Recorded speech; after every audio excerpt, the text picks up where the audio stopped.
శ్రీకాకుళం జిల్లా ప్రజలకు నమస్కారం. శ్రీకాకుళం జిల్లా ప్రజలకు మరొక శుభవార్త తెలియజేస్తున్నాను.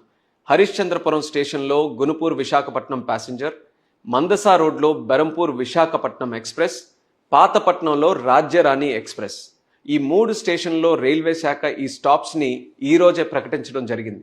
ఎప్పటి నుంచో ఈ స్టాప్ కోసం స్థానిక ప్రజలు డిమాండ్ చేస్తున్నారు. వాళ్ళందరికీ కూడా నా హృదయపూర్వక శుభాకాంక్షలు. శ్రీకాకుళం జిల్లా అభివృద్ధిలో రైల్వేస్ తాలూకా పాత్ర చాలా ముఖ్యమైనది. అందుకోసం నేను ఎంపీగా ఉన్నప్పటి నుంచి చాలా కార్యక్రమాల మీద దృష్టి పెట్టి ప్రత్యేకంగా పనిచేశాను. Stations upgradation, platform heights, sign boards, passenger amenities, ROBs, under passes, stops, foot over bridges, ఇలా ఎన్నో కార్యక్రమాలు గత 12 సంవత్సరాలుగా చేపట్టాం.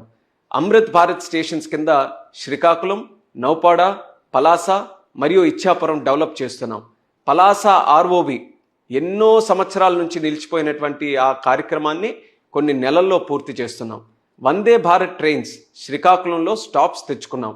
అలానే కొత్త సంవత్సరంలో అడుగు పెడుతూనే తిలారులో బెరంపూర్ విశాఖపట్నం, ఇచ్చాపురంలో పూరి అహ్మదాబాద్, బారువాలో భువనేశ్వర్ విశాఖపట్నం ఎక్స్ప్రెస్ కూడా స్టాప్స్ మనం తెచ్చుకున్నాం.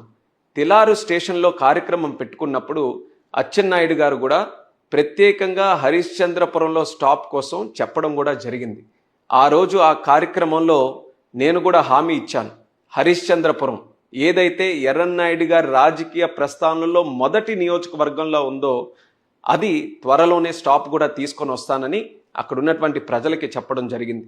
అలాగే మందసాలో, పాతపట్నంలో ఎప్పటి నుంచో ప్రజలు రిక్వెస్ట్ చేస్తున్నారు. వాళ్ళందరికీ కూడా నేను హామీ ఇచ్చాను. ఈరోజు ఆ హామీని నిలబెట్టుకున్నాను. ఎంతో ఆనందంగా ఉందని తెలియజేస్తున్నాను. ఈ 3 స్టేషన్లలో అక్కడ ఉన్నటువంటి ప్రజలతో నాకు ప్రత్యేకమైనటువంటి అనుబంధం ఉంది. ఎప్పుడు కలిసినా సరే ఈ 3 ప్రాంతాల ప్రజలు రైల్వేస్ మీద, అక్కడ స్టాప్స్ మీదే దృష్టి పెట్టాలని ఎన్నో సందర్భాల్లో నాకు తెలియజేశారు. అదే ధ్యాసగా పెట్టుకొని ఆ కృషి ఈరోజు సఫలీకృతమైందని తెలియజేస్తున్నాను.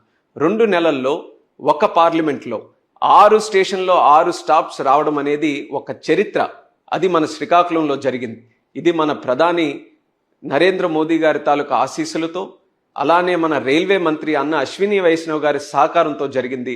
ఈ విషయంలో వాళ్ళిద్దరికీ కూడా మన జిల్లా ప్రజల తరపున హృదయపూర్వకమైనటువంటి ధన్యవాదాలు తెలియజేసుకుంటూ మరోసారి అందరికీ కూడా శుభాకాంక్షలు. జిల్లా అభివృద్ధి కోసం నా కృషి నిరంతరం కొనసాగుతూనే ఉంటుంది. దానికి మీ సహకారం, ఆశీస్సులు ఎప్పుడు కూడా ఉండాలని కోరుకుంటూ జై హింద్, జై భారత్, జై హో శ్రీకాకుళం.